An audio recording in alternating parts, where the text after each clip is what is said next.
तुलसी माता की कथा। पुरानी समय की बात है। एक परम सुंदर और पतिव्रता स्त्री थी जिनका नाम था वृंदा। वे भगवान विष्णु की परम भक्त थी और उनका विवाह राक्षस राजा जलंधर से हुआ था। जलंधर बहुत शक्तिशाली था और उसकी शक्ति का रहस्य था उसकी पत्नी वृंदा की अटूट पतिव्रता धर्म। जब तक वृंदा अपने पति के प्रति सच्ची और समर्पित रही तब तक कोई भी देवता जलंधर को पराजित नहीं कर सकता था। देवताओं ने कई बार प्रयास किया लेकिन जलंधर अजेय रहा। तब सभी देवता भगवान विष्णु के पास गए और उनसे सहायता मांगी। भगवान विष्णु ने एक लीला रची। वे जलंधर का रूप धारण करके वृंदा के सामने प्रकट हुए। वृंदा ने उन्हें अपना पति समझकर उनका सत्कार किया, लेकिन जैसे ही वृंदा को सच्चाई का पता चला उनका पतिव्रता धर्म भंग हो गया। उसी क्षण देवताओं ने जलंधर का वध कर दिया। जब वृंदा को यह ज्ञात हुआ कि यह सब भगवान विष्णु की लीला थी तो वे बहुत दुखी हुई और उन्होंने भगवान विष्णु को श्राप दिया कि वे पत्थर बन जाएं। उसी श्राप के कारण भगवान विष्णु शालिग्राम पत्थर के रूप में प्रकट हुए। इसके बाद वृंदा ने अपने प्राण त्याग दिए। उनके शरीर से एक पवित्र पौधा उत्पन्न हुआ जिसे आज हम तुलसी के नाम से जानते हैं। तभी से तुलसी को देवी का रूप माना जाता है और उनकी पूजा की जाती है। तुलसी माता को घर में रखने से सुख समृद्धि आती है। भगवान विष्णु को तुलसी अत्यंत प्रिय है। बिना तुलसी के भगवान विष्णु की पूजा अधूरी मानी जाती है। सच्ची भक्ति और पतिव्रता धर्म में अपार शक्ति होती है। बुढ़िया माई को मुक्ति दी तुलसी माता की कथा। एक बुढ़िया माई तुलसी जी को सींचती और कहती कि हे तुलसी माता, सत की दाता, मैं तेरा बिडला सींचती हूँ, मुझे बहू दे, पीताम्बर की धोती दे, मीठा मीठा घास दे, बैकुंठा में वास दे, चटक की चाल दे, पटक की मोत दे, चंदन का काठ दे, रानी सा राज दे, दाल भात का भोजन दे, 11 की मौत दे, कृष्ण जी का कंधा दे। तब तुलसी माता यह सुनकर सूखने लगी तो भगवान ने पूछा कि हे तुलसी, तुम क्यों सूख रही हो? तुलसी माता ने कहा कि एक बुढ़िया रोज आती है और यही बात कह जाती है, मैं सब बात तो पूरा कर दूंगी लेकिन कृष्ण का कंधा कहाँ से लाऊंगी? तो भगवान बोले, जब वो मरेगी तो मैं अपने आप कंधा दे आऊँगा, तू बुढ़िया माई से कह देना। जब बुढ़िया माई मर गई सब लोग आ गए। जब माई को ले जाने लगे तो वह किसी से न उठी। तब भगवान एक 12 बरस के बालक का रूप धारण करके आए। बालक ने कहा, मैं कान में एक बात कहूँगा तो बुढ़िया माई उठ जाएगी। बालक ने कान में कहा, बुढ़िया माई मन की निकाल ले, पीताम्बर की धोती ले, मीठा मीठा घास ले, बैकुंठा का वास ले, चटक की चाल ले, पटक की मोत ले, कृष्ण जी का कंधा ले। यह सुनकर बुढ़िया माई हल्की हो गई। भगवान ने कंधा दिया और बुढ़िया माई को मुक्ति मिल गई। हे तुलसी माता, जैसे बुढ़िया माई को मुक्ति दी वैसे सबको देना। भगवान विष्णु और नारद की कथा। एक बार नारद मुनि जी ने भगवान विष्णु जी से पूछा, हे भगवान, आपका इस समय सबसे प्रिय भक्त कौन है? अब विष्णु तो भगवान हैं, सो झट से समझ गए अपने भक्त नारद मुनि की बात और मुस्कुरा कर बोले, मेरा सबसे प्रिय भक्त उस गांव का एक किसान है। यह सुनकर नारद मुनि जी थोड़ा निराश हुए और फिर से एक प्रश्न किया, हे भगवान, आपका बड़ा भक्त तो मैं हूँ, तो फिर सबसे प्रिय क्यों नहीं? भगवान विष्णु जी ने नारद मुनि जी से कहा, इसका जवाब तो तुम खुद ही दोगे। जाओ, एक दिन उसके घर रहो और फिर सारी बात मुझे बताना। नारद मुनि जी सुबह सवेरे मुंह अंधेरे उस किसान के घर पहुंच गए। देखा अभी अभी किसान जगा है और उसने अब सबसे पहले अपने जानवरों को चारा देता, फिर मुंह धोता, दैनिक कार्यों से निवृत्त होता, जल्दी जल्दी भगवान का नाम लिया, रूखी सूखी रोटी खाकर जल्दी जल्दी अपने खेतों पर चला गया।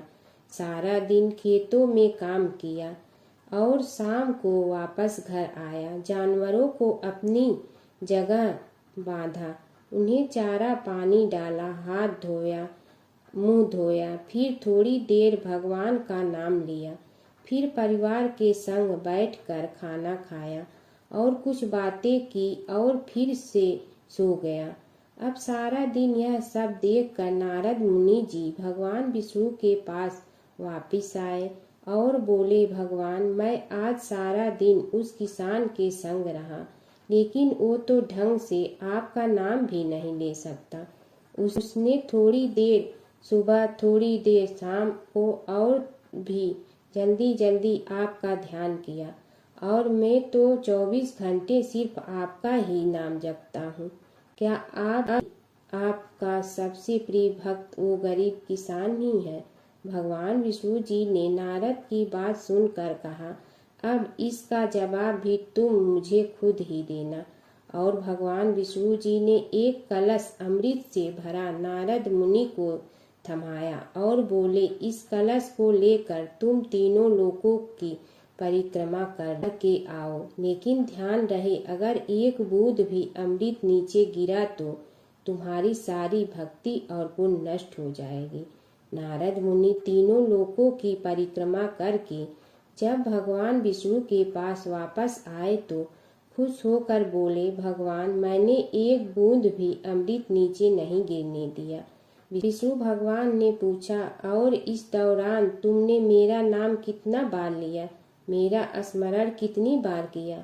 तो नारद बोले, अरे भगवान जी, मेरा तो सारा ध्यान इस अमृत पर था, फिर आपका ध्यान कैसे करता? भगवान विष्णु ने कहा, हे नारद, देखो उस किसान को, वो अपना कर्म करते हुए भी नियमित रूप से मेरा स्मरण करता है, क्योंकि जो अपना कर्म करते हुए भी मेरा जाप करे वो ही मेरा सबसे प्रिय भक्त है। तुम तो सारे दिन खाली बैठे ही जप करते हो, और जब तुम्हें कर्म दिया तो मेरे लिए तुम्हारे पास समय ही नहीं था। तो नारद मुनि सब समझ गए और भगवान के चरण पकड़ कर बोले, हे भगवान, आपने मेरा अहंकार तोड़ दिया, आप धन्य हैं। एक समय की बात है कि विष्णु भगवान का विवाह लक्ष्मी जी के साथ निश्चित हो गया। विवाह की तैयारी होने लगी। सभी देवताओं को निमंत्रण भेजे गए, परंतु गणेश जी को निमंत्रण नहीं दिया। कारण जो भी रहा हो, अब भगवान विष्णु की बारात जाने का समय आ गया। सभी देवता अपनी पत्नियों के साथ विवाह समारोह में आए। उन सब ने देखा कि गणेश जी कहीं दिखाई नहीं दे रहे हैं। तब वे आपस में चर्चा करने लगे कि क्या गणेश जी को कोई न्योता नहीं दिया है, या स्वयं गणेश जी ही नहीं आए हैं। सभी को इस बात पर आश्चर्य होने लगा। तभी सब ने विचार किया कि विष्णु भगवान से ही इसका कारण पूछा जाए। विष्णु भगवान से पूछने पर उन्होंने कहा कि हमने गणेश जी के पिता भोलेनाथ महादेव को न्योता भेजा है। यदि गणेश जी अपने पिता के साथ आना चाहते हैं तो आ जाते, अलग से न्योता देने की कोई आवश्यकता भी नहीं थी। दूसरी बात यह है कि उनको 1.25 मन मूंग, 1.25 मन चावल, 1.25 मन घी और 1.25 मन लड्डू का भोजन दिन भर में चाहिए। यदि गणेश जी नहीं आएंगे तो कोई बात नहीं, दूसरे के घर जाकर इतना सारा खाना पीना अच्छा भी नहीं लगता। इतनी वार्ता कर ही रहे थे कि किसी एक ने सुझाव दिया, यदि गणेश जी आ भी जाए तो उनके द्वारपाल बनाकर बैठा देंगे कि आप घर की याद रखना। आप तो चूहे पर बैठकर धीरे धीरे चलोगे तो बारात से बहुत पीछे रह जाओगे। यह सुझाव भी सबको पसंद आ गया, तो विष्णु भगवान ने भी अपनी सहमति दे दी। होना क्या था कि इतने में गणेश जी वहां आ पहुंचे और उन्हें समझा बुझा कर घर की रखवाली करने बैठा दिया गया। बारात चल रही थी, तब नारद जी ने देखा कि गणेश जी तो दरवाजे पर ही बैठे हुए हैं। तो वे गणेश जी के पास गए और रुकने का कारण पूछा। गणेश जी कहने लगे कि विष्णु भगवान ने मेरा बहुत अपमान किया है। नारद जी ने कहने लगे कि अपनी मूसक देना को आगे भेज दे तो वह रास्ता खोद देगी, जिससे उनके वाहन धरती में धंस जाएंगे। तब आपको सम्मान पूर्वक बुलाना पड़ेगा। अब तो गणेश जी ने अपनी मूसक सेना जल्दी से आगे भेज दी और सेना ने जमीन पोली कर दी। जब बारात वहां से निकली तो रथों के पहिए धरती में धंस गए। लाख कोशिश करे परंतु पहिए नहीं निकले। सभी ने अपने अपने उपाय किए परंतु पहिए तो नहीं निकले, बल्कि जगह जगह से टूट गए। किसी की समझ में नहीं आ रहा था कि अब क्या किया जाए। तब तो नारद जी ने कहा, आप लोगों ने गणेश जी का अपमान करके अच्छा नहीं किया। यदि उन्हें मना कर लाया जाए तो आपका कार्य सिद्ध हो सकता है और यह संकट टल सकता है। शंकर भगवान ने अपने दूत नंदी को भेजा और वे गणेश जी को लेकर आए। गणेश जी का आदर सम्मान के साथ पूजन किया। तब कहीं रथ के पहिए निकले। अब रथ के पहिए निकल के परंतु टूट फूट गए तो उन्हें सुधारे गए।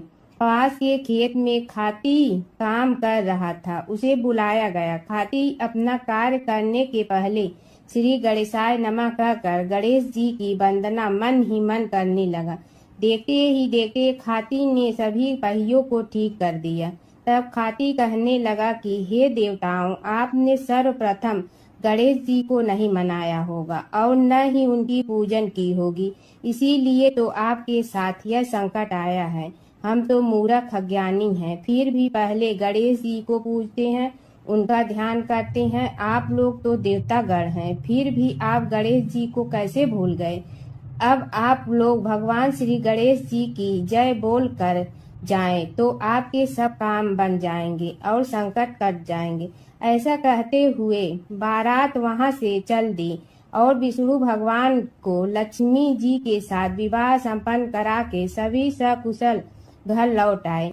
हे गणेश जी महाराज, आपने विष्णु को जैसे कारज सारियो ऐसे कारज सबको सिद्ध कर जो। बोलो गजानन भगवान की जय। प्राचीन काल की बात है। एक नगर में धर्मपाल नाम का एक निर्धन किंतु अत्यंत धर्मनिष्ठ व्यक्ति रहता था। वह न तो अधिक पूजा पाठ जानता था और न ही उसके पास धन था, परंतु उसके हृदय में भगवान विष्णु के प्रति अपार श्रद्धा थी। प्रतिदिन प्रातः स्नान कर भगवान विष्णु का स्मरण करता और तुलसी दल अर्पित करता। तब भी वह हरि नाम का जाप करता रहता। एक दिन किसी कारणवश वह पूजा न कर सका। मन में ग्लानि हुई और रात को उसने भगवान विष्णु से क्षमा याचना की। उसी रात उसे स्वप्न में विष्णु ने दर्शन दिए और कहा, हे भक्त, जो भी व्यक्ति श्रद्धा से मेरा स्मरण करता है, मैं उसके सभी पाप हर लेता हूँ। भक्ति में विधि नहीं, भाव प्रधान होता है। कुछ समय बाद धर्मपाल के जीवन की सभी कठिनाइयाँ दूर हो गई।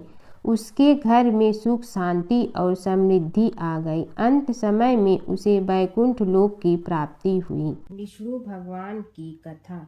एक नगर में एक सेठ व एक सेठानी रहते थे और सेठानी रोज विष्णु भगवान की पूजा करती थी। सेठ को उसका पूजा करना बिल्कुल अच्छा नहीं लगता था। इसी वजह से एक दिन सेठ ने सेठानी को घर से निकाल दिया। घर से निकलने पर वह जंगल की ओर गई तो देखा 4 आदमी मिट्टी खोदने का काम कर रहे थे। उसने कहा कि मुझे नौकरी पर रख लो। उन्होंने उसे रख लिया, लेकिन मिट्टी खोदने से सेठानी के हाथों में छाले पड़ गए और उसके बाल भी उड़ गए। वह आदमी कहते हैं कि बहन, लगता है तुम किसी अच्छे घर की महिला हो, तुम्हें काम करने की आदत नहीं है। तुम एक काम रहने दो और हमारे घर का काम कर लिया करो। वह चारों आदमी उसे अपने साथ घर ले गए और वह 4 मुट्ठी अनाज लाते और सभी बांट कर खा लेते। एक दिन सेठानी ने कहा कि कल से 8 मुट्ठी अनाज लाना। अगले दिन वह 8 मुट्ठी अनाज लाए और सेठानी पड़ोसन से आग मांग लाई। उसने भोजन बनाया, विष्णु भगवान को भोग लगाया, फिर सभी को खाने को दिया। सारे भाई बोले कि बहन, आज तो भोजन बहुत स्वादिष्ट बना है। सेठानी ने कहा कि भगवान का जूठा है तो स्वाद तो होगा ही। सेठानी के जाने के बाद सेठ भूखा रहने लगा और आस पड़ोस के सारे लोग कहने लगे कि ये तो सेठानी के भाग्य से खाता था। एक दिन सेठ अपनी सेठानी को ढूंढने चल पड़ा। उसने ढूंढते हुए वह भी उस जंगल में पहुंच गया जहां वह चारों आदमी मिट्टी खोद रहे थे। सेठ ने उन्हें देखा तो कहा कि भाई, मुझे भी काम पर रख लो। उन आदमियों ने उसे काम पर रख लिया, लेकिन मिट्टी खोदने से उसके भी हाथों में छाले पड़ गए और बाल उड़ने लगे। उसकी यह हालत देख चारों बोले कि तुम्हें काम की आदत नहीं है, तुम हमारे साथ चलो और हमारे घर में रह लो। सेठ उन चारों आदमियों के साथ उनके घर चला गया और जाते ही उसने सेठानी को पहचान लिया, लेकिन सेठानी घूंघट में थी तो सेठ को देख नहीं पाई। सेठानी ने सभी के लिए भोजन तैयार किया और हर रोज की भांति विष्णु भगवान को भोग लगाया। उसने उन चारों भाइयों को भोजन परोस दिया, लेकिन जैसे ही वह सेठ को भोजन देने लगी तो विष्णु भगवान ने उसका हाथ पकड़ लिया। भाई बोले कि बहन, ये तुम क्या कर रही हो? वह बोली, मैं कुछ नहीं कर रही हूँ, मेरा हाथ तो विष्णु भगवान ने पकड़ लिया है। भाई बोले, हमें भी विष्णु भगवान के दर्शन कराओ। उसने भगवान से प्रार्थना की तो विष्णु जी प्रकट हो गए। सभी ने दर्शन किए। सेठ ने सेठानी से क्षमा मांगी और सेठानी को साथ चलने को कहा। भाइयों ने अपनी बहन को बहुत सा धन देकर विदा किया। जब सेठानी के साथ सेठ भी भगवान विष्णु की पूजा करने लगा और उनके परिणाम से उनका घर अन्न धन से भर गया। जमुना की कहानी। प्राचीन समय में एक गांव था जिसमें दो बहनें रहा करती थी। एक बहन का नाम गंगा था तो दूसरी बहन का नाम जमुना था। एक बार दोनों बहनें एक साहूकार के खेत से गुजर रही थी तो जमुना ने 13 दाने जौ के तोड़ लिए, जिसे देख गंगा बोली कि तुझे तो ग्रहण लग गया, तूने चोरी की है।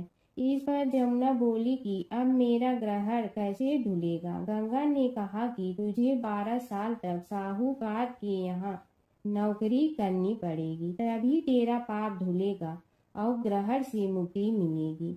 जमुना साहूकार के यहाँ नौकरी के लिए जाती है और अपने लिए काम मांगती है। साहूकार उसे काम पर रख लेता है, लेकिन काम करने से पहले जमुना उसे कहती है कि मैं सारे काम करूंगी लेकिन 4 काम नहीं करूंगी।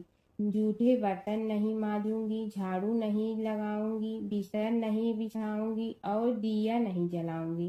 12 साल के बाद कुंभ का मेला लगा तो साहूकारनी भी कुंभ नहाने जाने लगी। जमुना ने उसे जाते देख कहा कि कुंभ के मेले में मेरी बहन गंगा मिलेगी तो उसे यह सोने का टक्का दे देना, इससे वह अपने हाथों में सुंदर चूड़ियां पहन लेगी। साहूकारनी ने कुंभ के मेले में गंगा को वह सोने का टका दे दिया। गंगा ने उनसे वह टका लेते हुए कहा कि मेरी बहन को कहना कि उसके 12 वर्ष पूरे हो गए हैं, अब वह वहां वापिस आ जा।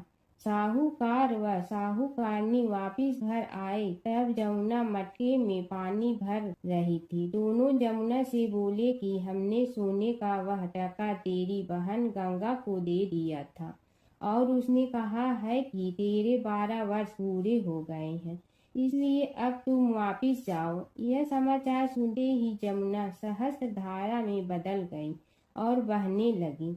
जमुना जी का यह रूप देखकर साहूकार और साहूकारनी परेशान हो गई थी। हमारे घर में जमुना माता ने काम किया, हमें तो अब ग्रहण लग गया है, हम यह ग्रहण कैसे उतारेंगे। जमुना भागकर गंगा माता के पास चली गई। गंगा ने जमुना से पूछा कि तुम साहूकार साहूकारनी से कुछ कहकर आई हो या ऐसे ही बिना बताए आ गई। तब जमुना बोली कि मैं तो कुछ भी बताकर नहीं आई हूँ। गंगा ने कहा कि जा उन्हें धीरज दे आ, नहीं तो उन्हें जीवन भर असंतोष ही रहेगा। गंगा के कहने पर जमुना माता ने साहूकारनी को सपने में दर्शन दिए और कहा कि तुम दोनों उल्टे माथे क्यों पड़े हो, जाओ उठकर खाओ पियो। तब दोनों बोले कि हम कैसे उठें, हमें तो ग्रहण लगा है, क्योंकि हमने उल्टे सीधे और पता नहीं कितने नीच कार्य आपसे कराए हैं। तब जमुना जी बोली कि तुम्हें ग्रहण नहीं लगा है, ग्रहण तो मुझे लगा था कि मैंने तुम्हारे खेत से 13 दाने जौ के चुराए थे। मैं तो अपना ग्रहण उतारने तुम्हारे घर आई थी। मेरा ग्रहण तुम्हारे घर में 12 वर्ष तक रहने से उतर गया है और मेरी मुक्ति हो गई है। जमुना जी ने कहा कि तुम्हें कोई ग्रहण नहीं लगा है, उल्टे मेरे 12 वर्ष तक यहाँ रहने से तुम्हारी भी मुक्ति हो गई है। यह कहकर जमुना जी स्वप्न से चली गई। दोनों उठकर देखते हैं कि उनके घर में पहले से भी अधिक धन हो गया है। हे जमुना माता, जैसे आपने साहूकार व साहूकारनी की मुक्ति कराई, वैसे ही आप अपने सभी भक्तों की करना। नगर बसेरे की कहानी। किसी गांव में एक भाट व एक जाट रहता था। दोनों में घनिष्ठ मित्रता थी। एक बार जाट अपनी बहन के घर जाने को तैयार हुआ तो भाट अपनी ससुराल जाने को तैयार हुआ। दोनों साथ चल पड़े तो रास्ते में रुककर एक कुएं की मुंडेर पर बैठ गए। जाट ने भाट से कहा कि नगर बसेरा कर लेते हैं। इस पर भाट बोला कि तू ही नगर बसेरा कर ले, मैं तो अपनी ससुराल जा रहा हूँ, वहाँ खूब खातिर होगी मेरी, तू कर ले नगर बसेरा। जाट वहीं कुएं के पास बैठ पानी की घंटी और चावल का दाना लेकर नगर बसेरा करने लगा।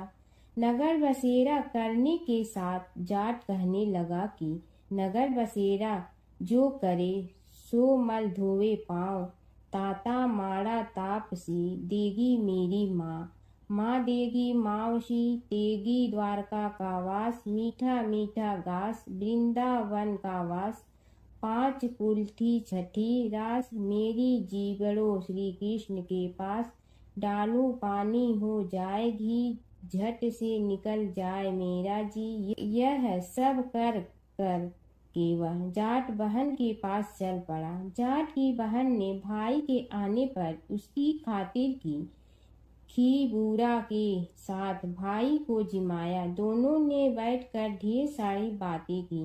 इधर भाट अपने ससुराल पहुंचा तो वहां आग लगी हुई थी। आग बुझाने वह भी लग गया, जिसमें हाथ मुंह भी काले हो गए और खुद भी थोड़ा सुलझ गया। ना रोटी ना पानी के लिए ही किसी ने पूछा। एक पड़ोसन आई तो उसने भाट की सास को कहा कि जमाई आया है, जरा उस आओ भगत कर लो। बुढ़िया बोली कि सब कुछ तो जल गया है, अब कहाँ से आओ भगत करूं। तब पड़ोसन ने ही भाट को एक रोटी के साथ छाछ दी। उसने वही खाकर गुजारा किया। शाम को दोनों फिर घर की ओर चल पड़े और रास्ते में मिल गए और एक दूसरे का हाल पूछा। भाट बोला कि मेरी ससुराल में तो आग लगी हुई थी, आग बुझाते मैं खुद काला हो गया हूँ, ना रोटी मिली ना पानी। जाट बोला कि मेरी तो बहुत खातिर हुई। फिर बोला कि मैंने कहा था ना कि नगर बसेरा कर ले, अब कर ले, लेकिन भाट ने फिर मना कर दिया।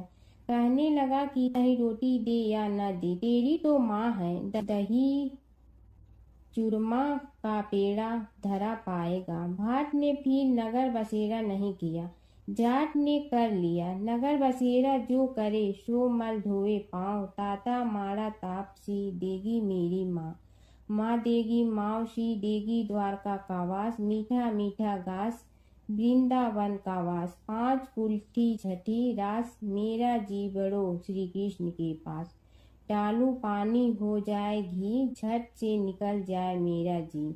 करके वह चल पड़ा। घर पहुँचते ही जाट की मौसी ने बहुत लाड प्यार किया। उधर भाट घर गया तो उसकी भैंस खो गई थी। बाप एक लाठी रखे तो दूसरी उठाए और कहने लगा कि ससुराल गया तो आग लगा दी, अब यहाँ आया तो भैंस खो दी। बाप ने कहा कि पहले भैंस लेकर आ, तभी रोटी पानी मिलेगा।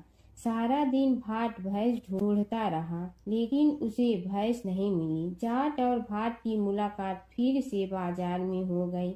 जाट ने भाट के हाल चाल पूछे तो भाट बोला कि आते ही भैंस खो गई, बस उसी दिन से भैंस ढूंढ रहा हूँ।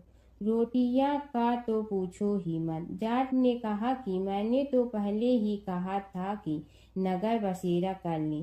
जाट की बात सुनकर भाट बोला कि तेरे नगर बसेरे में इतनी ताकत है तो चल अब कर लेते हैं। दोनों ने बैठकर नगर बसेरा किया। नगर बसेरा जो करे सो मल धोवे पाँव, ताता मारा तापसी देगी मेरी माँ। माँ देगी मौसी देगी द्वारका का वास, मीठा मीठा घास वृंदावन का वास। पाँच कुल्ठी छठी रास मेरा जीवड़ो श्री कृष्ण के पास। डालू पानी हो जाए घी, झट से निकल जाए मेरा जी।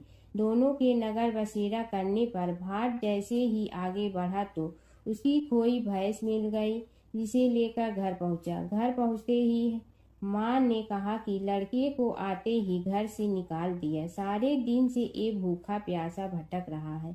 यह कहकर उसकी माँ ने उसको खूब खिलाया पिलाया। इस घटना के बाद सारे नगर में ढिंढोरा पिटवा गया कि कब कोई अपने पीहर या सास से आते जाते नगर बसेरा करें। जैसे भाट को नगर बसेरा करने का फल मिला, वैसे ही हर किसी को मिलती है। माता सीता की कथा। यह कहानी सीता माता कहती थी और श्री राम इसे सुना करते थे।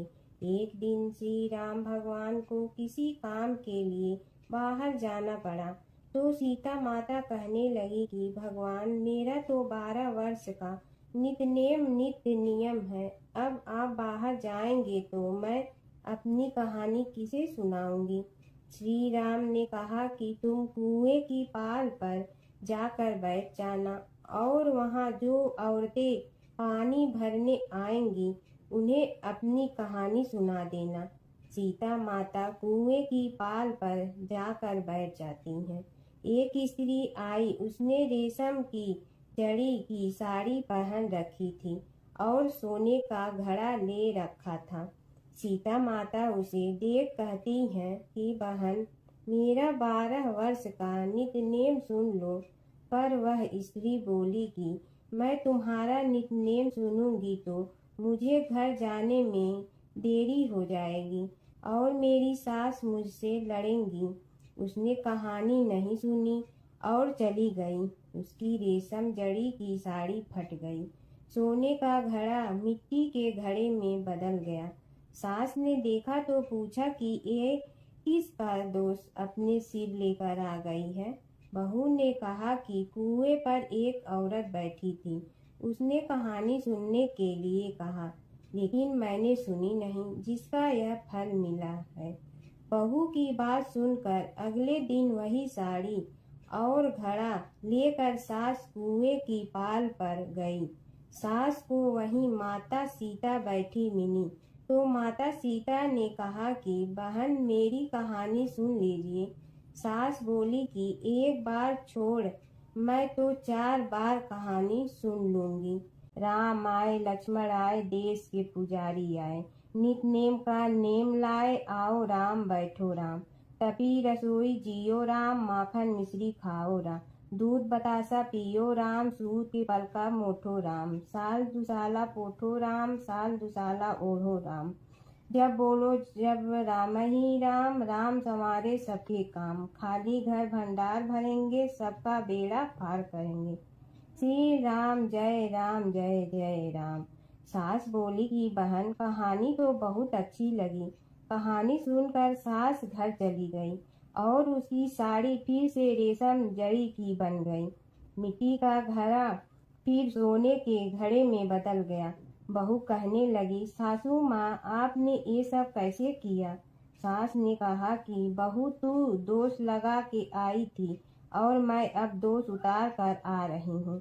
बहू ने फिर पूछा कि वह कुएं वाली स्त्री कौन है। सास बोली कि वे सीता माता थी। वे पुराने से नया कर देती हैं, खाली घर में भंडार भर देती हैं। वह लक्ष्मी जी का वास घर में कर देती हैं। आदमी की जो भी इच्छा हो उसे पूरा कर देती हैं। बहू बोली कि ऐसी कहानी मुझे भी सुना दो। सास बोली कि ठीक है, तुम भी सुनो। और सास ने कहानी शुरू की। राम आए लक्ष्मण आए, देश के पुजारी आए, नित नेम का नेम लाए, आओ राम बैठो राम, तपी रसोई जियो राम, माखन मिश्री खाओ राम, दूध बतासा पियो राम, सूत के पलका मोठो राम, साल दुसाला पोठो राम, साल दुसाला ओढ़ो राम, जब बोलो जब राम ही राम, राम संवारे सबके काम, खाली घर भंडार भरेंगे, सबका बेड़ा पार करें, श्री राम जय राम जय जय राम। कहानी सुनकर बहू बोली कि कहानी तो बहुत अच्छी है। सास ने कहा कि ठीक है, इस कहानी को रोज कहा करेंगे।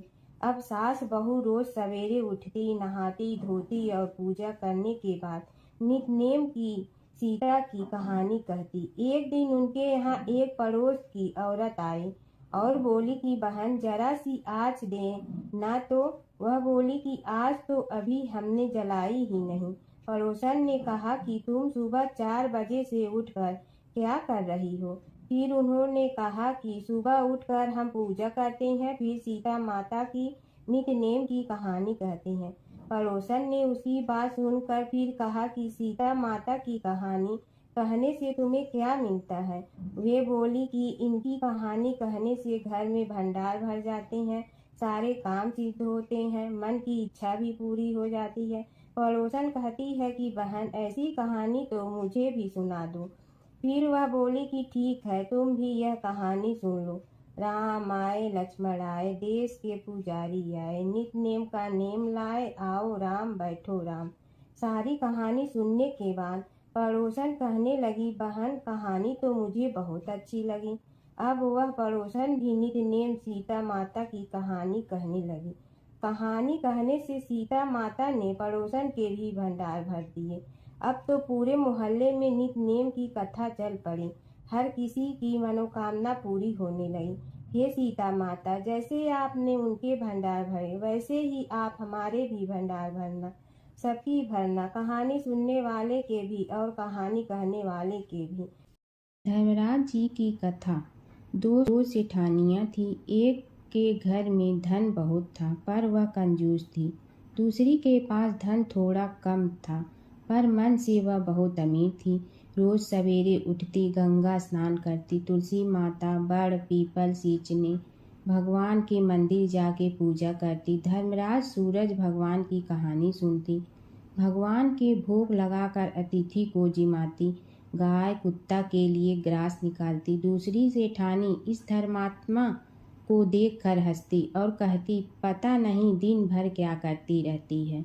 थोड़े समय बाद दोनों सेठानियों को भगवान का बुलावा आया। धर्मात्मा सेठानी के तो यमराज जी ने विमान भेजा और दूसरी को दूत मारते ही ले गया। रास्ते में सेठानी बोली, मेरे को भूख लगी है।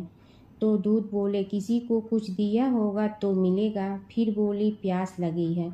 दूत बोले, किसी को पानी पिलाया तो मिलेगा। रास्ते में उसे काट चुभने लगे, गर्मी पड़ने लगी, पर दूत तो उसे घसीटे ही ले गए। अब सेठानी बहुत पछताने लगी कि सब कुछ होते हुए भी दान धर्म नहीं किया। इतने में यमराज का दरबार आया। धर्मात्मा बुढ़िया को भगवान के पास सिंहासन मिला और वह उस पर बैठी थी। उधर दूसरी सेठानी को तपते कुंड में डाल दिया।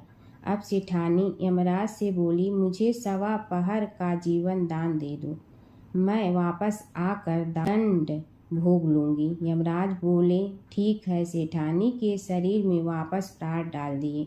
संसार में आते ही पंडितों को बुलाकर सेठानी ने धर्मराज की कथा सुनी।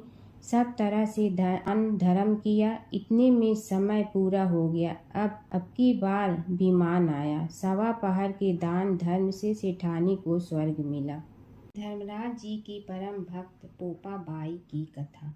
एक गांव में एक पोपा बाई रहती थी। जब वह 5 साल की थी तभी से वह नियम से धर्मराज जी व्रत की कथा सुनती थी और व्रत करती थी। एक दिन उसने अपने भाई व भाभी से कहा कि मैं शादी नहीं करूंगी। अब मैं अपना समय भगवान की पूजा अर्चना में ही बिताना चाहती हूँ। इसलिए मेरी झोपड़ी गांव के बाहर बनवा दो और गांव में सबको कह दो कि वह अपनी गाय व बछड़ों को मेरे यहाँ ही घास भूस चरने को भेज दो और जिसकी भी इच्छा हो, श्रद्धा हो, मुझे खाना भिजवा दो। एक दिन नगर का राजा शिकार खेलने जंगल में आया और गांव के बाहर जंगल के पास बनी झोपड़ी देखकर रुक गया। झोपड़ी के पास जाकर उसने आवाज लगाई कि कौन है, लेकिन भीतर से कोई आवाज न आने पर वह लगातार दरवाजा खटखटाता रहा। तब पोपा बाई उठी और कहने लगी कि कौन हो तुम जो बार बार दरवाजा बजा रहे हो, क्यों आवाज लगा रहे हो? राजा ने कहा कि मैं यहाँ का राजा हूँ और तुम्हारे साथ विवाह करूँगा। पोपा बाई ने कहा कि जहाँ से आए हो वहीं चले जाओ, मैं किसी पराये आदमी का मुंह नहीं देखती हूँ। राजा ने पोपा बाई की एक नहीं सुनी और जबरदस्ती उठा ले गया। तब पोपा बाई ने राजा को श्राप दिया कि तुम्हारा सारा राजपाट नष्ट हो जाएगा। महल में आने पर राजा की रानियों ने सारी बात सुनकर राजा से अनुरोध किया कि पोपा बाई को वहीं वापस छोड़ आओ। राजा जब पोपा बाई को वापस झोपड़ी में छोड़ने जाने लगा तो रास्ते में पाप की नदी आई जिसमें राजा डूब गया। कुछ समय बाद पोपा बाई मृत्यु के बाद धर्मराज जी के यहाँ पहुँची और धर्मराज जी ने उन्हें स्वर्ग का राज दे दिया। एक बार एक सेठ व सेठानी मृत्यु लोक से स्वर्ग लोक आए तो उसके द्वार बंद देखकर वह धर्मराज जी से द्वार खोलने का आग्रह करते हैं। धर्मराज जी कहते हैं इस द्वार पर पोपा बाई का राज है। इस पर सेठ सेठानी कहते हैं कि हम पोपा बाई को नहीं जानते हैं। धर्मराज जी उन दोनों की बात सुनकर कहते हैं कि तुम दोनों 7 दिन तक मृत्युलोक में रहो।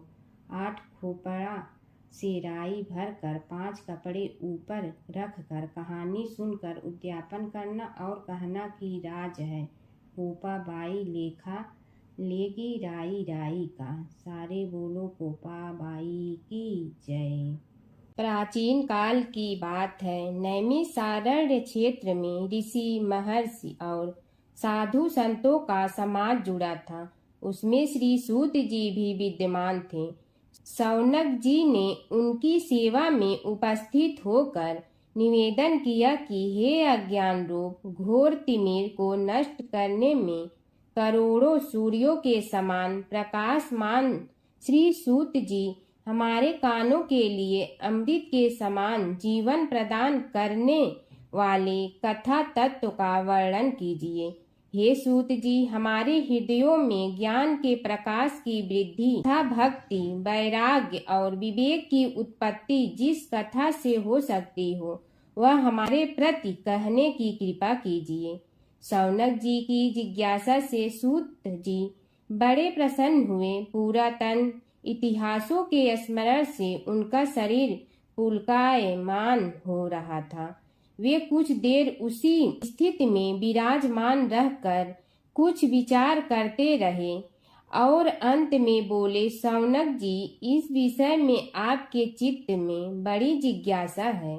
आप धन्य हैं जो सदैव ज्ञान की प्राप्ति में तत्पर रहते हुए विभिन्न पुराण कथाओं की जिज्ञासा रखते हैं। आज मैं आपको ज्ञान के परम स्रोत रूप श्री गणेश जी का जन्म कर्म रूप चरित्र सुनाऊंगा। गणेश जी से ही सभी ज्ञानों सभी विद्याओं का उद्भव हुआ है। अब आप सावधान चित्त से विराजमान हो। श्री गणेश जी के ध्यान और नमस्कार पूर्वक उनका चरित्र श्रवण करें। नमस्तस्मै गणेशाय ब्रह्मा विद्या प्रदायिनी यनागस्त्यसमः साक्षात विघ्न सागर सोषणे। कैसे हैं वे श्री गणेश जो सभी प्रकार की ब्रह्म विद्याओं को प्रदान करने वाले अर्थात ब्रह्मा के सगुण और निर्गुण स्वरूप पर प्रकाश डालने और जीव ब्रह्मा का अभेद प्रतिपादन करने वाली विद्याओं के दाता हैं। वे विघ्नों के समुद्रों को महर्षि अगस्त के समान शोषण करने में समर्थ हैं, इसलिए उनका नाम विघ्न सागर शोषक के नाम से प्रसिद्ध है। मैं उन भगवान श्री गणेश जी को नमस्कार करता हूँ। प्रथम पूजा के अधिकारी श्री गणेश जी यह कहकर सूत जी कुछ समय के लिए मौन हो गए और फिर बोले, शौनक जी, भगवान गणेश जी ही सर्वप्रथम पूजा प्राप्ति के अधिकारी हैं। किसी भी देवता की पूजा करो, पहले उनकी पूजा करो। शौनक जी ने निवेदन किया, हे भगवान, हे सूत, सर्वप्रथम यह बताने की कृपा कीजिए कि गणेश जी को प्रथम पूजा का अधिकार किस प्रकार प्राप्त हुआ। इस विषय में मेरी बुद्धि मोह को प्राप्त हो रही है कि सृष्टि रचयिता ब्रह्मा जी, पालन करता भगवान नारायण और संहार करता शिव जी में से किसी को प्रथम पूजा का अधिकारी क्यों नहीं माना गया। यह त्रिदेव ही तो सबसे बड़ा देवता माने जाते हैं। सूत जी ने कहा, शौनक जी, यह भी एक रहस्य ही है। देखो, अधिकार मांगने से नहीं मिलता, इसके लिए योग्यता होनी चाहिए। संसार में अनेकों देवी देवताएं पूजे जाते हैं। पहले जो जिसका इष्ट देव होता है वह उसी की पूजा किया करता है। इससे बड़े देवताओं के महत्व में कमी आने की आशंका उत्पन्न हो गई। इस कारण देवताओं में परस्पर विवाद होने लगा। वे उसका निर्णय प्राप्त करने के लिए शिव जी के पास पहुँचे और प्रणाम करके पूछने लगे, प्रभु, हम सब में प्रथम पूजा का अधिकारी कौन है। शिव जी सोचने लगे कि किसे प्रथम पूजा का अधिकारी माने। तभी उन्हें एक युक्ति सूझी। बोले, देवगण, इसका निपटारा बातों से नहीं तथ्यों से होगा। इसके लिए एक प्रतियोगिता रखनी होगी, शिव की परिक्रमा करने की प्रतियोगिता।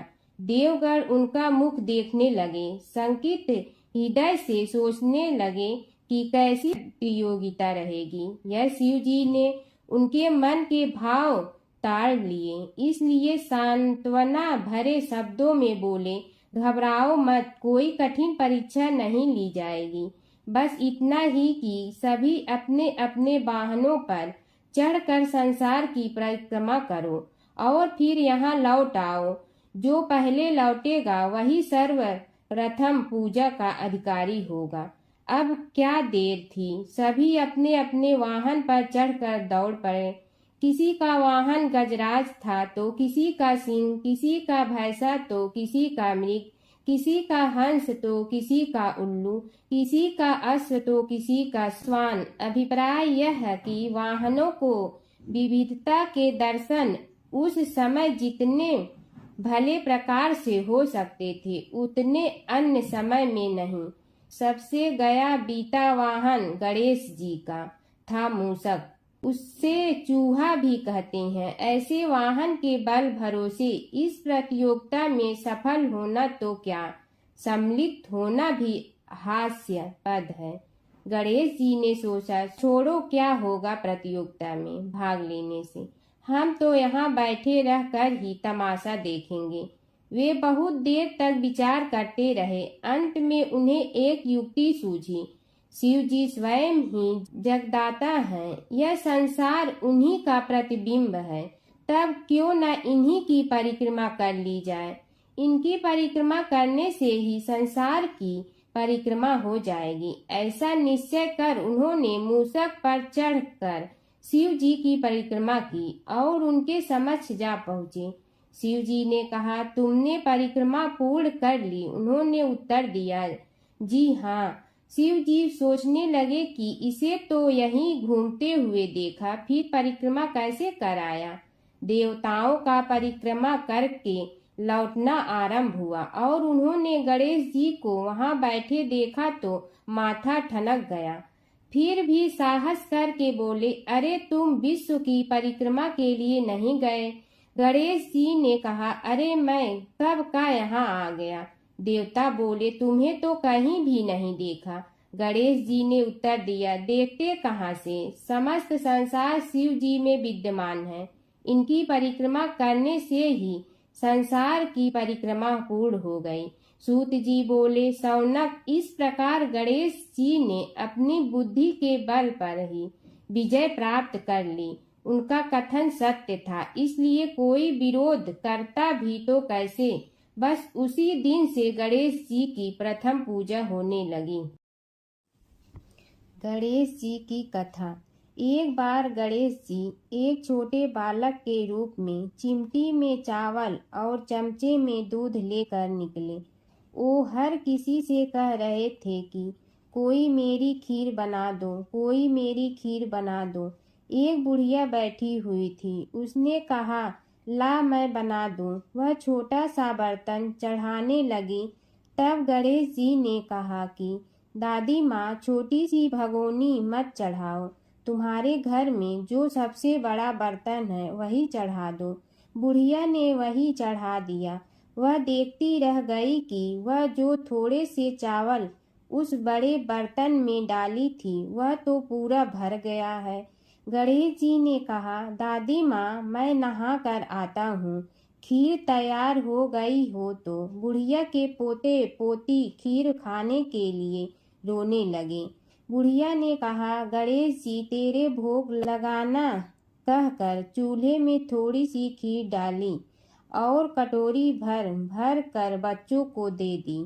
बुढ़िया की पड़ोसन ऊपर से देख रही थी, तो बुढ़िया ने सोचा यह चुगली कर देगी, तो एक कटोरा भर कर उसे भी पकड़ा दिया। बेटे की बहू ने चुपके से एक कटोरा खीर खाई और कटोरा चक्की के नीचे छुपा दिया। अभी भी गणेश जी नहीं आए थे। बुढ़िया को भी भूख लग रही थी। वह भी एक कटोरा खीर खाकर किवाड़ के पीछे बैठकर एक बार फिर कहा कि गणेश जी, आपके भोग लगे कहकर खाना शुरू कर दिया। तभी गणेश जी आ गए। बुढ़िया ने कहा, आ जा रे गणेशिया, खीर खा ले, मैं तो तेरी ही राह देख रही थी। गणेश जी ने कहा, दादी माँ, मैंने तो खीर पहले ही खा ली। बुढ़िया ने कहा, कब खाई? गणेश जी ने कहा, जब तेरे पोते पोती ने खाई तब खाई थी, जब तेरी पड़ोसन ने खाई तब खाई थी, और जब तेरी बहू ने खाई तब भी खाई थी, और जब तूने खाई तो मेरा पेट पूरा ही भर गया। बुढ़िया ने कहा, बेटा, और सारी बात तो सोच, पर बहू बेचारी का तो नाम मत लो। वह तो सुबह से काम में लग रही है, उसने फिर खीर कब खाई? गणेश जी ने कहा, चाकी के नीचे देख, झूठा कटोरा पड़ा है, और तूने तो मेरे भोग तो लगाया, वह तो वैसे ही खा गई। बुढ़िया ने कहा, बेटा, घर की बात है, घर में ही रहने दो। अब बताओ, बची हुई खीर का क्या करूं? गणेश जी ने कहा, नगरी जी जिमा दो। बुढ़िया ने पूरी नगरी जिलवा दी, फिर भी बर्तन पूरा ही भरा था। राजा को पता लगा तो बुढ़िया को बुलाया और कहा, क्यों रे बुढ़िया, ऐसा बर्तन तेरे घर पर सोवे अच्छा लगे या हमारे घर पर सोवे? बुढ़िया ने कहा, राजा जी आप ले लो। राजा जी ने खीर का बर्तन महल में मंगा लिया। लाते ही खीर में कीड़े मकोड़े बिच्छू हो गए और दुर्गंध आने लगी। यह देखकर राजा जी ने बुढ़िया से कहा, बुढ़िया, बर्तन वापस ले जा। तो मुझे मेरे गणेश जी ने दिया। बुढ़िया ने बर्तन वापस लिया, लेते ही सुगंधित की हो गई। घर आकर बुढ़िया ने गणेश जी से कहा, बची हुई खीर का क्या करें? गणेश जी ने कहा, झोपड़ी के कोने में खड्डा खोद कर गाड़ दो, उसी जगह सुबह उठकर वापस खोदेगी तो धन के 2-4 पैसे मिलेंगे। ऐसा कहकर गणेश जी अंतर ध्यान हो गए। जाते समय झोपड़ी के लात मारते हुए गए तो झोपड़ी के स्थान पर महल हो गया। सुबह बहू ने फावड़ा लेकर पूरे घर को खोद दिया तो कुछ भी नहीं मिला। बहू ने कहा, सासू जी थारो गणेश जी तो झूठे हैं।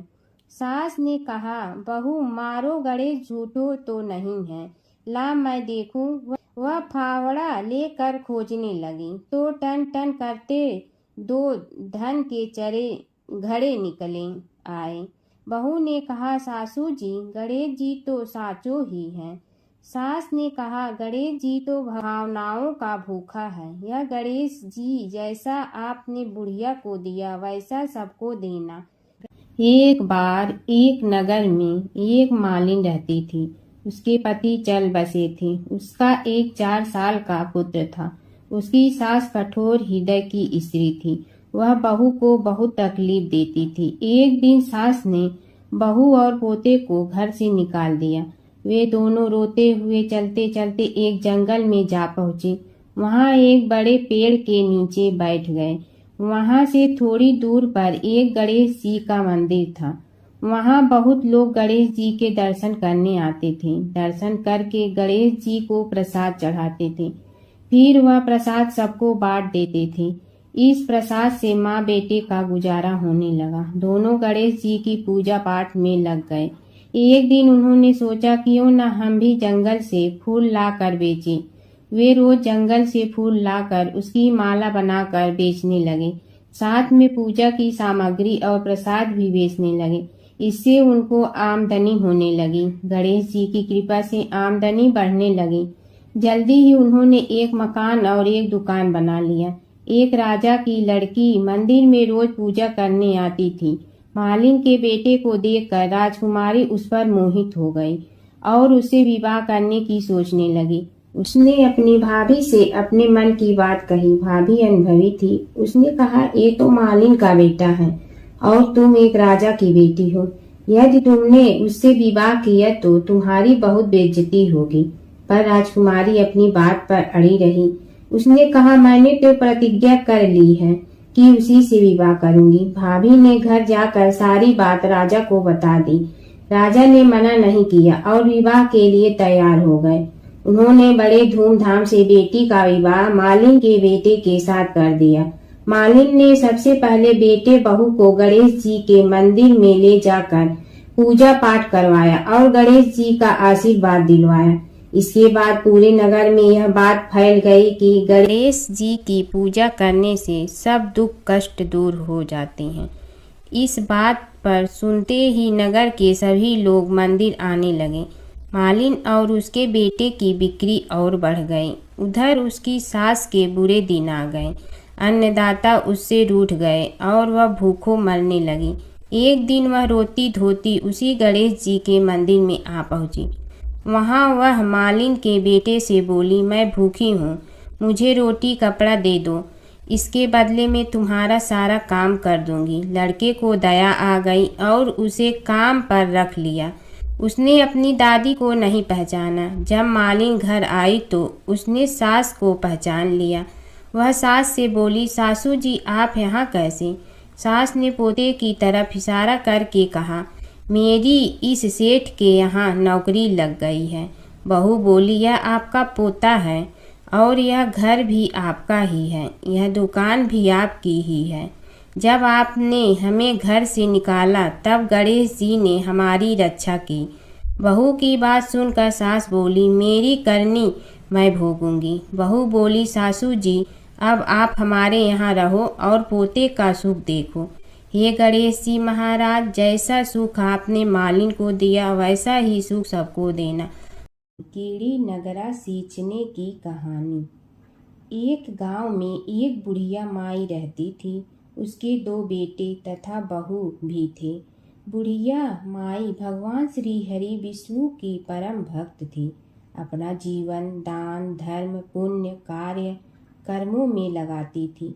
परंतु बुढ़िया माई कभी भी मंदिर और सत्संग में व तीर्थ स्थानों पर नहीं जाती थी। एक बार गांव में भागवत कथा हो रही थी। बेटे ने कहा, माँ आप सारा दिन घर में रहती हैं, आप मंदिर में भागवत कथा सुनने क्यों नहीं जाती? बुढ़िया माई ने बेटे का मन रखने के लिए कह दिया कि आज जाऊंगी, परंतु नहीं गई। ऐसा करते करते 6 दिन निकल गए।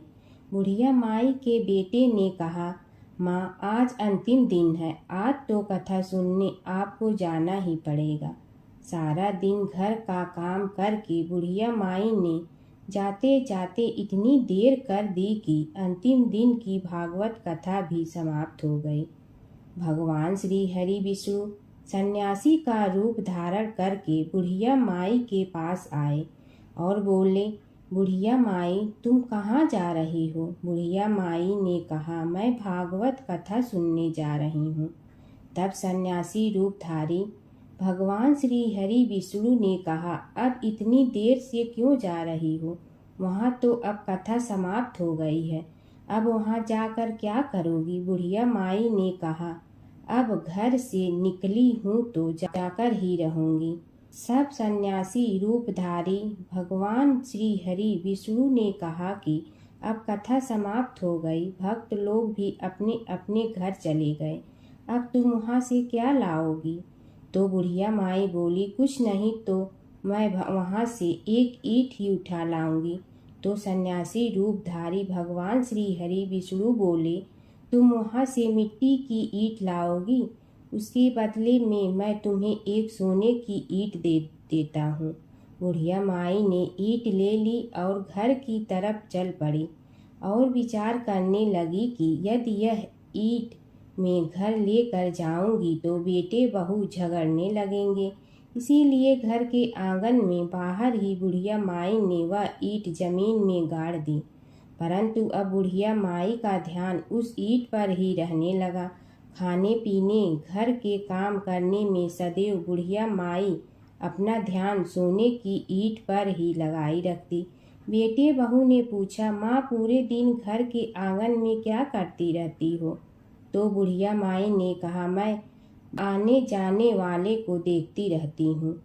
एक दिन बुढ़िया माई मर गई। यमराज के दूत बुढ़िया माई को लेने आए। बुढ़िया माई को लेकर धर्मराज जी के पास पहुँचे और धर्मराज जी को सारी बात बतलाई। धर्मराज जी ने बुढ़िया माई को कुतिया की योनि दे दी और कुतिया उसी पेड़ के नीचे बैठी रहती। बुढ़िया माई की बहू ने कहा, इस कुतिया को यहाँ से भगाओ, नहीं तो यह बच्चों को काट जाएगी। तो उसके बेटे ने उसकी पीठ पर एक लकड़ी मारी और बुढ़िया माई मर गई और को सर्प की योनि मिली। आंगन में सर्प को देखकर बेटे बहू ने किसी को काट नहीं जाए इसी डर से मार दिया। फिर बुढ़िया माई मरकर धर्मराज जी के पास पहुँची। बुढ़िया माई कीड़ी का रूप धारण करके उस आंगन में कीड़ी नगरा बना लिया। आंगन में कीड़ी नगरा हो गया। घर वाले बहुत परेशान हुए। घर वाले भोजन भी नहीं बना रहे थे और मन ही मन होने का स्मरण करने लगे।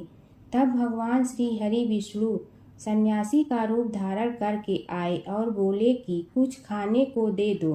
तो घर वाले ने कहा, महाराज हमारे खाने को भी कुछ नहीं बनाया, क्योंकि हमारे घर में कीड़ी नगरा हो गया है, आप ही इसका कुछ उपाय बतलाइए। तब महाराज जी ने आंगन में खोदा और सोने की 28 निकाली और दोनों बेटों को दे दी और कहा, तुम्हारी माँ के नाम से दान पुण्य करना, धर्मशाला बनवाना, स्कूल बनवाना, प्याऊ लगवाना, गौशाला में गाय के चारे खाने की व्यवस्था करना। परंतु दोनों बेटे आपस में झगड़ने लगे कि तू दान कर, तू दान कर। किसी ने बुढ़िया माई के नाम से कोई दान नहीं किया और कीड़ी नगरा वहाँ उसी स्वरूप में स्थापित रहा। कुछ दिन बाद सन्यासी वापस आया और बुढ़िया माई के बेटों ने भगवान स्वरूपधारी सन्यासी महाराज से कहा कि हमारी घर की हालत वैसी की वैसी है, कीड़ी नगरा तो वैसे का वैसा ही है। तब साधु रूपधारी सन्यासी महाराज ने कहा, वह सोने के ईंट के टुकड़े लाओ और उन्हें बेचकर उनसे जो भी धन मिले उसे तुम्हारी माँ के नाम से दान पुण्य करो। इस कीड़ी नगरा पर शक्कर और आटा डालो। तुम ऐसा करोगे तो तुम्हारी माँ को मोक्ष प्राप्ति होगी। और उनके घर से कीड़ी नगरा चला गया। जो व्यक्ति प्रतिदिन सुबह प्रातः आटा और शक्कर कीड़ी नगरे पर डालता है, वह सदैव धनवान, पुत्रवान, संपन्न, सुख शांति से जीवन यापन करता है। उसके घर में कभी कोई कष्ट नहीं आता है। उसका जीवन सदा सर्वदा आनंद से व्यतीत होता है। उसके परिवारजन उसे अत्यधिक स्नेह प्रदान करते हैं। कीड़ी नगरा प्रतिदिन सींचने से जुड़ी नगरी की कहानी सुनने से, दान पुण्य व धर्म कार्यों में रुचि लगाने से जीवन उत्तम हो जाता है। हर व्रत कथा के साथ पढ़ी और सुनी जाने वाली लपसी तपसी की यह कहानी। एक लपसी था, एक तपसी था। तपसी हमेशा भगवान की तपस्या में लीन रहता था। लपसी रोजाना सवा सेर की लपसी बनाकर भगवान का भोग लगाकर जीम लेता था। एक दिन दोनों लड़ने लगे। तपसी बोला, मैं रोज़ भगवान की तपस्या करता हूँ, इसलिए मैं बड़ा हूँ। लपसी बोला, मैं रोज़ भगवान को सवा सेर लपसी का भोग लगाता हूँ, इसलिए मैं बड़ा हूँ। नारद जी वहाँ से गुजर रहे थे। दोनों को लड़ता देखकर उनसे पूछा कि तुम क्यों लड़ रहे हो। तपसी ने खुद के बड़ा होने का कारण बताया और लपसी ने अपना कारण बताया। नारद जी बोले, तुम्हारा फैसला मैं करूँगा। दूसरे दिन लपसी और तपसी नहाकर अपनी रोज की भक्ति करने आए तो नारद जी ने छुपकर 1.25 करोड़ की एक एक अंगूठी उन दोनों के आगे रख दी। तपसी की नज़र उस अंगूठी पर पड़ी जो उसने चुपचाप अंगूठी उठाकर अपने नीचे दबा ली। तब लपसी की नज़र अंगूठी पर पड़ी, लेकिन उसने ध्यान नहीं दिया। भगवान को भोग लगाकर लपसी खाना खाने लगा। नारद जी सामने आए तो दोनों ने पूछा कि कौन बड़ा, तो नारद जी ने तपसी से खड़ा होने को कहा। वो खड़ा हुआ तो उसने नीचे दबी अंगूठी दिखाई पड़ी। नारद जी ने लपसी से कहा, तपस्या करने के बाद भी तुम्हारी चोरी करने की आदत नहीं गई, इसलिए लपसी बड़ा है और तुम्हें तुम्हारी तपस्या का कोई फल भी नहीं मिलेगा। तपसी शर्मिंदा होकर माफ़ी मांगने लगा। उसने नारद जी से पूछा, मुझे मेरी तपस्या का फल कैसे मिलेगा। नारद जी ने कहा, यदि कोई गाय और कुत्ते की रोटी नहीं बनाएगा तो फल तुम्हें मिलेगा। यदि कोई ब्राह्मण को भोजन करवा कर दक्षिणा नहीं देगा तो फल तुम्हें मिलेगा। यदि कोई साड़ी के साथ ब्लाउज नहीं देगा तो फल तुझे मिलेगा। यदि कोई दिए से दिया जलाएगा तो फल तुम्हें मिलेगा। यदि कोई सारी कहानी सुने लेकिन तुम्हारी कहानी नहीं सुने तो फल तुझे मिलेगा। उसी दिन से हर व्रत कथा कहानी के साथ लपसी तपसी की कहानी भी सुनी और कही जाती है। ओम जय जगदीश हरे, स्वामी जय जगदीश हरे। भक्त जनों के संकट क्षण में दूर करे। ओम जय जगदीश हरे। जो ध्यावे फल पावे, दुख बिन दे मन का। सुख संपत्ति घर आवे, कष्ट मिटे तन का। ओम जय जगदीश हरे। मात पिता तुम मेरे, शरण कहूँ किसकी। तुम विनय और न दूजा, आस करूँ जिसकी। ओम जय जगदीश हरे। तुम पूर्ण परमात्मा, तुम अंतर्यामी। पार ब्रह्म परमेश्वर, तुम सबके स्वामी। ओम जय जगदीश हरे। तुम बिंदा के सागर, तुम पालन करता। मैं मूरख कल काम, कृपा करो भरता। ओम जय जगदीश हरे। तुम हो एक अगोचर, सबके प्राणपति। किस विधि मिलूं दया में, तुमको मैं कुमति। ओम जय जगदीश हरे। दीन बंधु दुख हरता, तुम रक्षक मेरे। अपने हाथ उठाओ, द्वार पड़ा तेरे।